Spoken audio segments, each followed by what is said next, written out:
If you'd like to make your NFL games a little more interesting, you've come to the right place. It's the Even Money Podcast with Ross Tucker and Steve Fezzik.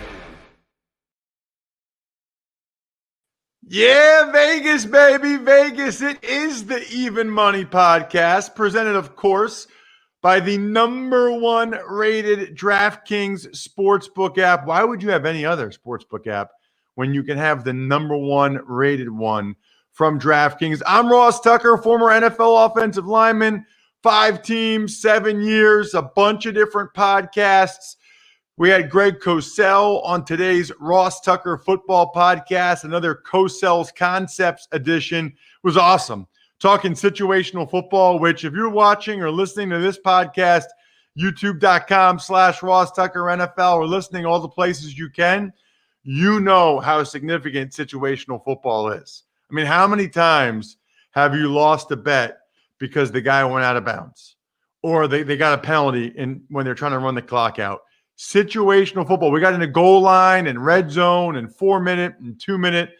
Highly encourage you to listen to today's Ross Tucker Football Podcast. You can find that, like all of our shows, at Ross Tucker Pod. I'm at Ross Tucker NFL on all the various social media platforms. And our intern Casey, is killing it with the YouTube clips, the social media clips. Make sure you're following along. She deserves it on both those platforms. And we're now posting all of the highlighted social media clips to the aforementioned YouTube page. So if you just want to see the best stuff, the stuff we think is the best, go to the highlights playlist at youtube.com/Ross Tucker NFL. No Steve this week. Steve is on his 1 weekly vacation the whole year. He always does this. The week after 4th of July, Steve takes a week vacation every year.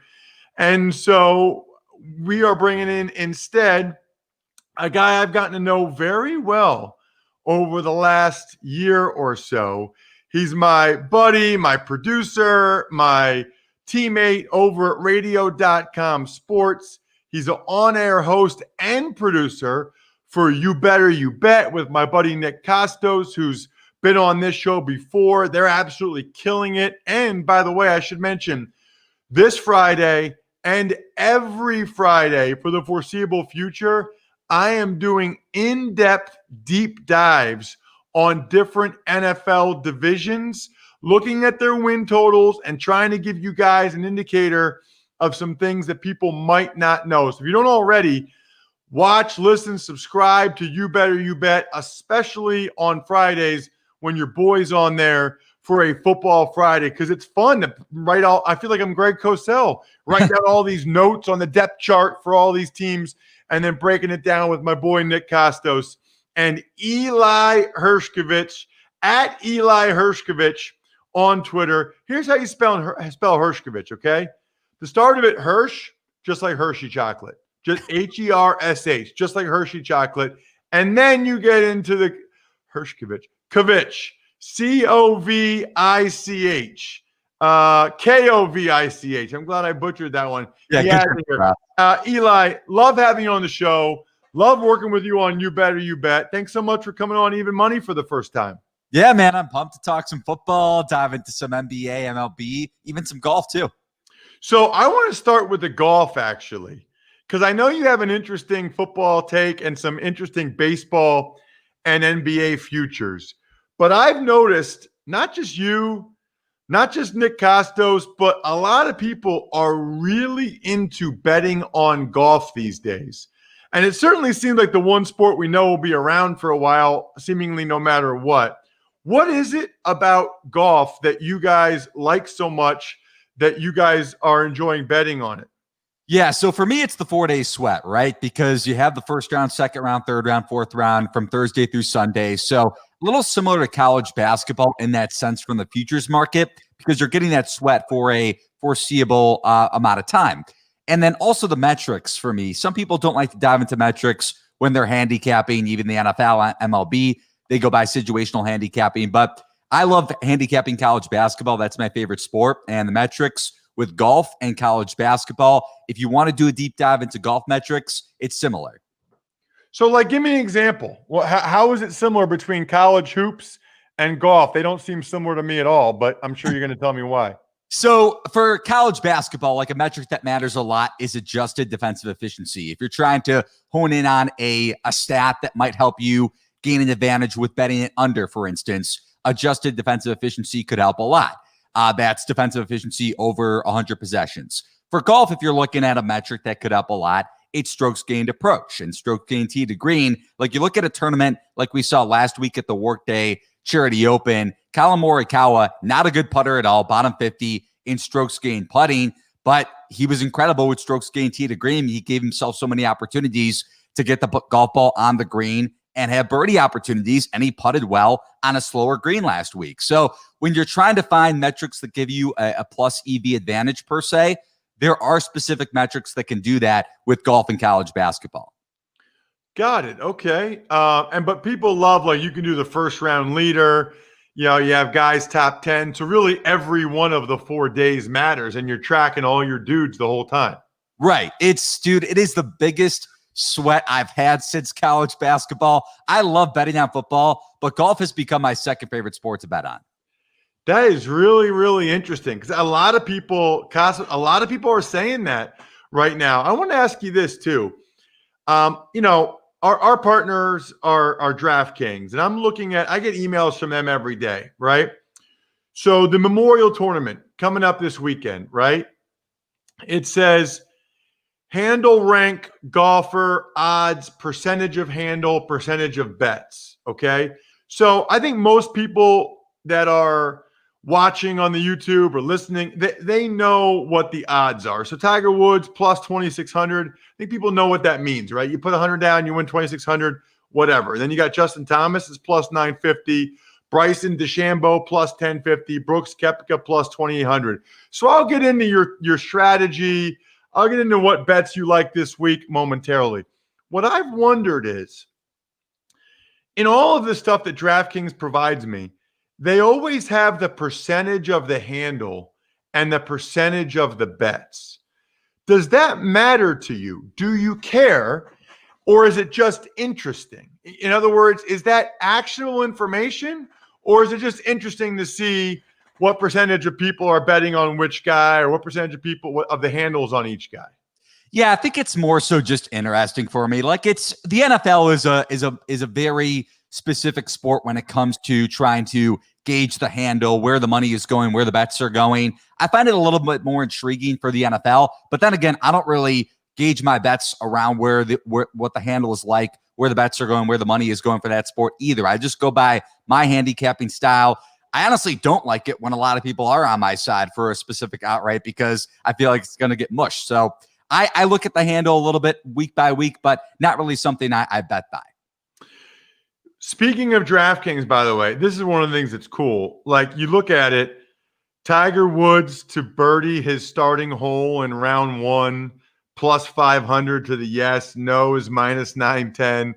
Tiger Woods to hit his starting hole fairway in regulation in round 1. I mean, you can bet on like every stroke, length of longest drive. I mean, just the amount of Tiger Woods bets are absolutely hilarious now that Tiger is back. Do you, I guess we'll start with this.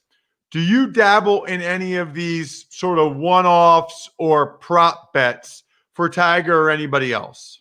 Yeah, I mean, there might be a day in a specific round, like a Friday or something like that, where it's 5 o'clock. I feel really good about my bets, and I might just bet on a specific hole for a head-to-head. So people that are not familiar with golf, you could bet on head-to-heads with specific players. So let's say you go with Tiger Woods against someone he's paired with this week, like Rory McIlroy. You can bet on Tiger versus Rory head-to-head, or Brooks Koepka versus Tiger head-to-head for the entire tournament. You can also bet them round by round, assuming they both make the cut. And you could also bet them hole by hole once the round gets going. So I bet, like, I think it was Paul Casey against Patrick Cantlay a couple weeks ago for a hole by hole, like very little money. And again, I just want to preface it with that. I am putting barely anything on these bets because it's just for the sweat. If you actually think you're getting an advantage on any of these kind of bets, I don't think so.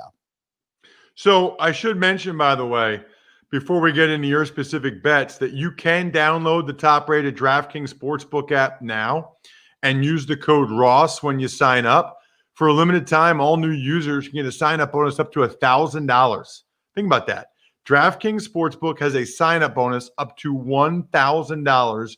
Just enter the code Ross when you sign up. Only at DraftKings Sportsbook. Must be 21 or older. New Jersey, Indiana, or PA only. Bonus comprised of a first deposit bonus and a first bet match. Each up to $500. Deposit bonus requires 25 times playthrough. Restrictions apply. See DraftKings.com/sportsbook for details. Gambling problem? Call 1-800-GAMBLER or in Indiana 1-800-9-WITH-IT. This week they got golf. They got soccer, the Premier League, La Liga. Of course, you can start to look ahead to baseball. They actually have a new return to baseball promotion.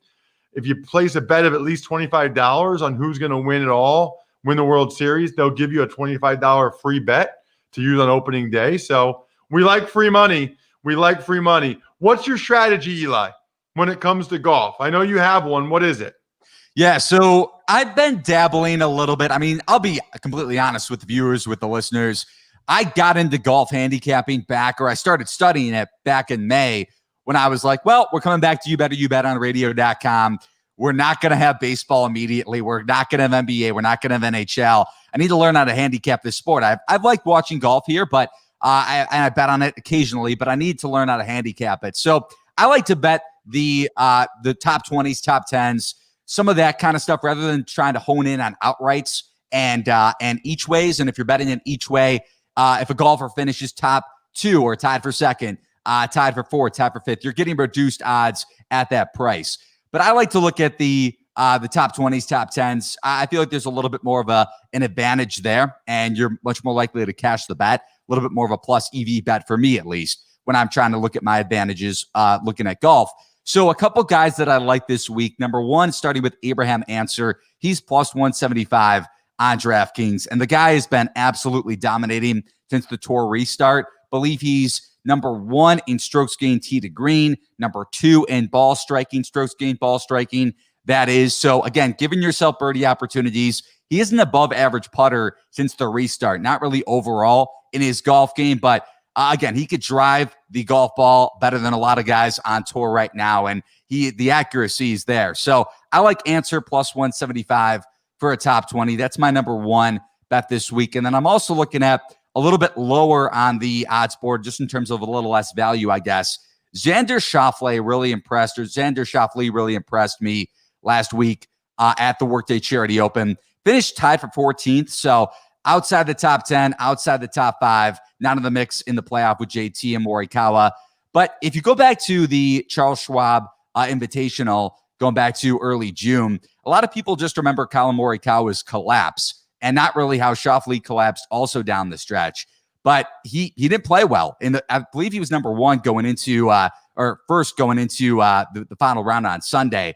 So, but he really improved going back to this last week and really got back to his approach. He gained 5 strokes off approach last week. So that's a metric that really matters at this course and pays dividends.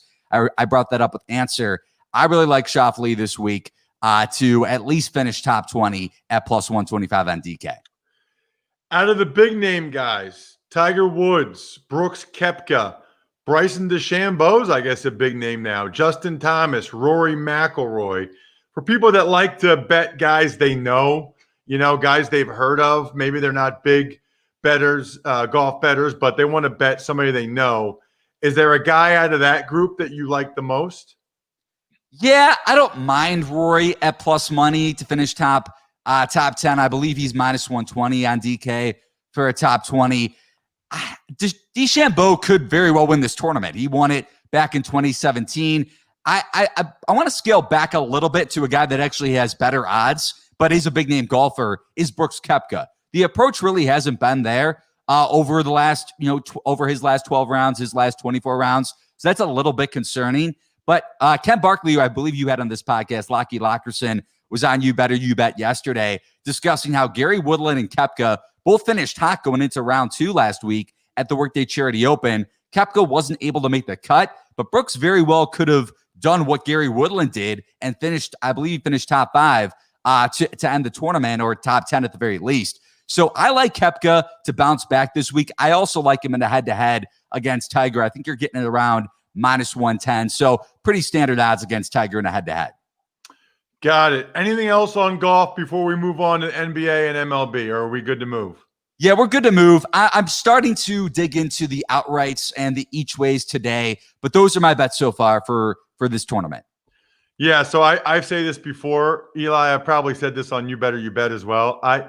I judge like my golfers and other sports based on how the guys look, and I like dudes that look like they lift weights and look like they played football. So like I'm a big Brooks Koepka guy, so I like him.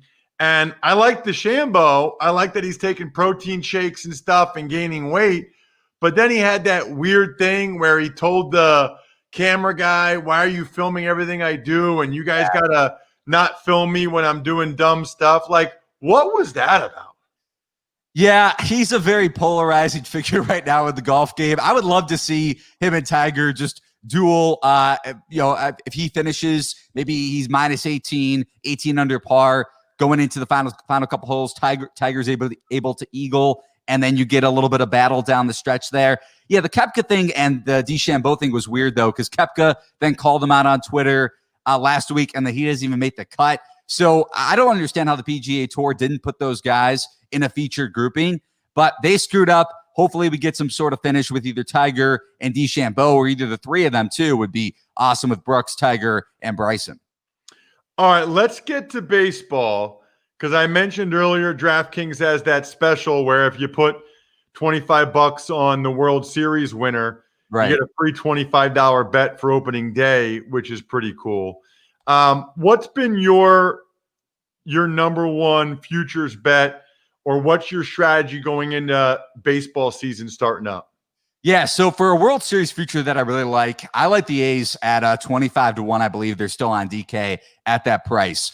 You think about a manager that has experience and understands how to work his pitching staff and can let his guys go. Bob Melvin has discussed that a ton over these last few weeks, how he has a couple of young starters in his rotation with Puck and Luzardo, two of the best young arms in baseball. And he's going to let them go in comparison to what would have happened over the course of a 162-game season, where he might have threw them into the bullpen in September during the stretch run. Maybe they get a start in the playoffs, or maybe they come in when he needs about 3 or 4 innings of relief. But he's going to let him go in the 60-game regular season. If it was maybe in a 100-game season, something like that, where starters might be a little bit more valuable, I would take a shot at Luzardo to win Cy Young. But the way closers and bullpens are going to matter, I think there's a little bit more value in the bullpen and with a reliever to win Cy Young because of the priority and the onus that's going to be placed on closers and their saves over the course of a 60-game season. But I really like the A's with their young pitching staff, one of the best defenses in baseball. You have Olsen at first base, who could slug the hell out of the ball, and Chapman, who also a very solid power hitter and can put up big numbers. I love their, again, rotation, their bullpen too. The A's have value to me at 25-1. I think they're able to win that division. You can get plus money on that bet too. And I think they're well suited to win it all in a shortened season. That's interesting, because I would think almost like the longer the season, the better for younger guys, right? Like I would think like the shorter the season, the older guys don't run out of gas, and the older guys can just give you what they got for 60 games in the playoffs. So that's interesting the way you kind of laid it out there. Yeah, no, it's a good point by you. I'm sure managers on the flip side of that are going to say Justin Verlander. I mean, then again, Verlander's going to go 7-8 regardless, unless he has some sort of injury. Just thinking about some of those veteran starters. But again, from the manager perspective, if your guy is 22, 23 years old and you don't want to waste his arm and you want it to last, you're not going to throw him out there for 7-8 every single start if he's got it over a full season. But over a 60-game season, a little bit different. Yeah, I think that's an interesting point. Any other baseball bets that you like? I know just looking at DraftKings, they got a bunch of like individual player prop bets that came out. You know, player to hit 20 home runs, Bellinger, Giancarlo Stanton, Joey Galloway, Mike Trout is plus 300. Pete Alonso's plus 250. Pitcher to record 100 plus Ks, Garrett Cole, Jacob deGrom. You know, it's interesting, Eli, I'm wondering if there's value in some of these bets this year just because it's only a 60-game season and people aren't used to those numbers. Right. There is value as a result of that. And one that I want to go back to is the Cy Young conversation. I like Kirby Yates. I think he's 150 to 1 on DraftKings to win Cy Young, the closer for the Padres. Again, over the course of a shortened season, the way voters are going to look at saves, because again, if you think about, let's say Kirby Yates and the Padres surprise, and I think they have a shot to make the playoffs and potentially win the NL West, a surprise team out there along with the Diamondbacks who have a shot to make some noise. Let's say Yates saves 25, 30 games and the Padres win 30 plus games. Let's go with 32, 33, and that's good enough to win the NL West.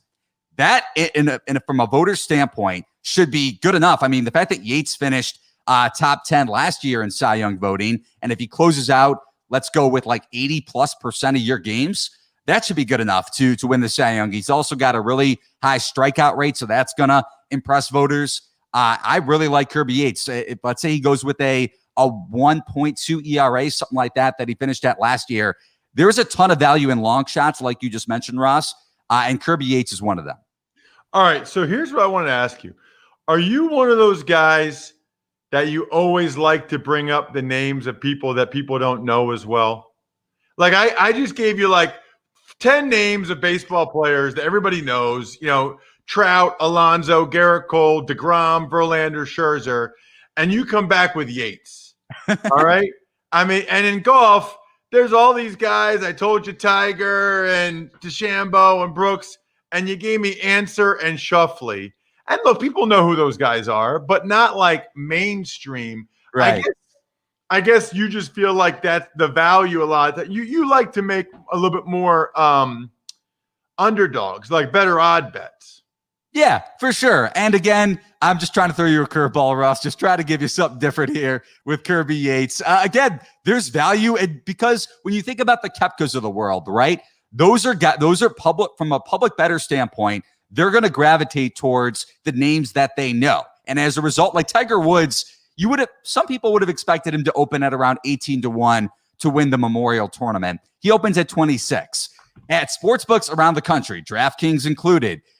I'm sure the majority of the bets are going to be come Thursday. A lot of them on Tiger Woods, because that's a name that people want to bet on regardless of whether there's value or not. So here's something I think is interesting, by the way. We're going to be able to watch the NBA, but I've been talking about this on the Ross Tucker football podcast. I know a lot of people think when they're on the internet, they do incognito mode. Dude, that doesn't hide your activity, doesn't hide your browsing history, and I know your browsing history, Eli. Your internet service provider can still see every single website you've ever visited, which is why you should never go online without using ExpressVPN. Doesn't matter if you're getting your internet from Verizon or Comcast or whatever, you can still get ExpressVPN, because internet service providers like Verizon and Comcast, they can legally sell your information to ad companies. 100% of your data is encrypted with the most powerful encryption available. Protect your online activity today with the VPN rated #1 by CNET and Wired. Visit my exclusive link, expressvpn.com/evenmoney, and you can get an extra 3 months free on a 1-year package. That's expressvpn.com/evenmoney, expressvpn.com/evenmoney to learn more. Eli, I want to learn more about what you're thinking in terms of the NBA. That's the sport I'm most excited about with the restart. The bubble is hilarious to me. I love guys getting kicked out of the bubble because they tried to get delivery food. It's not delivery, it's DiGiorno's. It's unbelievable to me. Some guys are playing, some guys aren't. Where have you found the value in the NBA? Yeah, so just from a future standpoint, a team that's close to you, Ross, I kind of like the 76ers at those odds. Yeah, you do. At 28 to 1 to win the NBA title. I understand that some people were concerned yesterday. I think the reports came out on Tuesday or even Monday that Ben Simmons was going to be moving to the power forward spot and Shake Milton was going to be starting at point guard. To me, that's making the best case out of a really, really crappy situation, because you think about the kind of floor spacing that the Philadelphia 76ers had with Simmons starting at point guard. And I do think he's going to play a little bit of point forward at that spot as a creator from the high post, which sets up a lot of Philadelphia's offense. But with the way the 76ers offense was going to operate, so you were going to have Horford at the 4 and Simmons at the 1 at the point guard spot, zero floor spacing besides Tobias Harris. Now with Simmons at the 4, even though there might be a little bit of a defensive liability because of his size against other power forwards, bigger power forwards, not just the stretch fours of the NBA, Shake Milton could stretch the floor. And it's not like he's going to be playing on ball the entire time. So having the ball in his hands in the point guard role, every single possession. Again, he could shoot the 3 ball at an over 42% clip. I believe it's around 45% actually. And he played really well down the stretch for the Sixers when they had those injuries with Simmons and Embiid. And also you're getting a healthy Embiid. When you're going into the bubble, Preston Johnson of ESPN brought this point up on You Better You Bet a few weeks ago. Chemistry shouldn't matter as much when you're trying to handicap the futures market, because think about it. A lot of these teams haven't practiced up until the last week or so for the last few months during the pandemic. So when you're trying to capitalize on value, the 76ers have it because, well, they were kind of discombobulated during the regular season, played really well at home, a lot of chemistry issues on the road. They don't have to go to Milwaukee in the Eastern Conference semifinals. They don't have to go to then again, they played really well against Boston, but even Miami, a team that they struggled up against on the road this past season, faltered late in one of their road games against the Heat. So I like the 76ers, a little bit of a coaching liability with Brett Brown, but again, chemistry and that sort of stuff, I think you can find value in it because a lot of these teams are going to be lacking it once the restart happens, once the playoffs begin. Finally, Eli, your first good pick of the show, your first good bet, Sixers, baby, Sixers. That's an issue for me with other sports. I don't have that issue with football, but for other sports, like I want the Phillies, I want the Sixers, right? So that's not a good way to go about it. Football, I just go by what I know, like what I think is going to happen. Yeah, these other sports that I'm not as familiar with, I lean towards my fandom a little bit more. Football, I don't really have any fandom, so I can be a little bit more objective. Speaking of football, by the way, yeah, you and I were texting back and forth, and I said, "Got any football bets?" And you said, "I like Matthew Stafford to win the MVP," and I kind of like this as well. Eli, tell me why. First off, by the way, going back to your football takes, I want to say for all the people that gave you crap during the divisional round, you're one of the only people that I remember that took the Titans against the Ravens. I think they were plus 9.5 or something like that. So, I mean, you're a really good football handicapper. I give you a lot of credit for that. With Matthew Stafford, there's value there at 50-1. And you think about quarterbacks, long shots, right, in that price range.